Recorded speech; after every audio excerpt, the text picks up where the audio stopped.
আসসালামু আলাইকুম। চলে আসলাম ২৫০০ কালীবাড়ি রোডে, যে আমাদের নারায়ণগঞ্জে যে আখের গুড় প্রস্তুত করা হয়, একেবারে সরাসরি আখ ক্ষেত থেকে আখ কেটে এনে এই নারায়ণগঞ্জে আখের গুড় প্রস্তুত করতেছে আমাদের মোখলেসুর রহমান ভূঁইয়া ভাই। এই যে তাদের যে লোকজন নিয়ে সেই আখের গুড় প্রস্তুত করতেছে। এখানে যে আমরা দেখতেছি জ্বালানির সাহায্যে প্রায় ১০০ লিটার হবে না, ওই যে দিচ্ছেন ১০০ লিটার আখের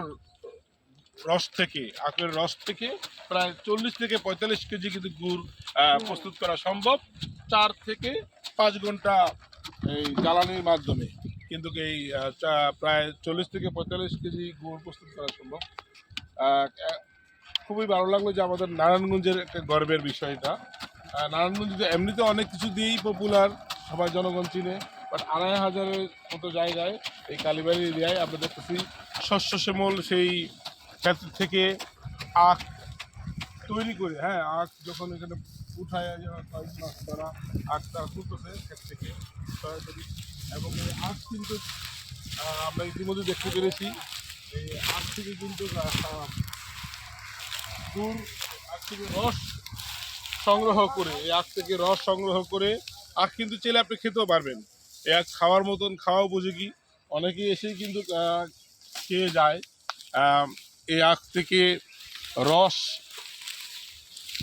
মানে রস সংগ্রহ করার কিন্তু একটি মেশিন আছে, দেখতেছি আমরা, ওটার মাধ্যমে আমরা দেখাবো।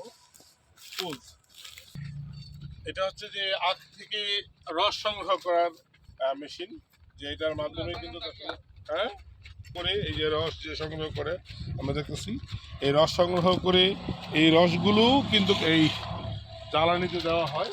এই প্রায় ১০০ লিটার রস থেকে ১০০ লিটার না, ২৪০ কেজি, ২৪০ লিটার রস থেকে ৪০-৪৫ কেজির মতো, ৪০-৪৫ কেজি ৪০-৪৫ গুড় প্রস্তুত হয় আর কি। প্রায় ২৪০ লিটারের মতো রস থেকে ৪০ থেকে ৪৫ কেজি গুড় প্রস্তুত করা হয়।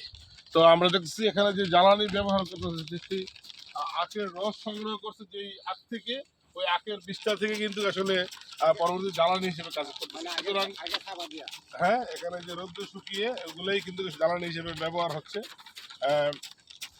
খুবই ভালো লাগলো, যেটা আমাদের নারায়ণগঞ্জ ২৫০০-এর একটি গর্ব, যে আমাদের মোখলেসুর রহমান ভূঁইয়া ভাই যে দুটি প্রস্তুতকারক হিসেবে এই ধরনের আমাদের উদ্যোগটা আরও হবে, তাহলে আমাদের দেশের যেই গুড়ের সংকট এবং গুড় যে অনেক দেখি যে অনেক মূল্যবান, আমরা অনেক সময় এই গুড়ের মধ্যে নকল পাই। যে কেউ যদি অরিজিনাল গুড় খেতে চায় তাহলে সেই জন্য সরাসরি এখান থেকে নিতে পারবে। নির্ভেজাল গুড় পাওয়া যায়। নির্ভেজাল গুড়ের জন্য অবশ্যই এখানে সরাসরি আসলে সরাসরি অনেকেই সংগ্রহ করতে পারে।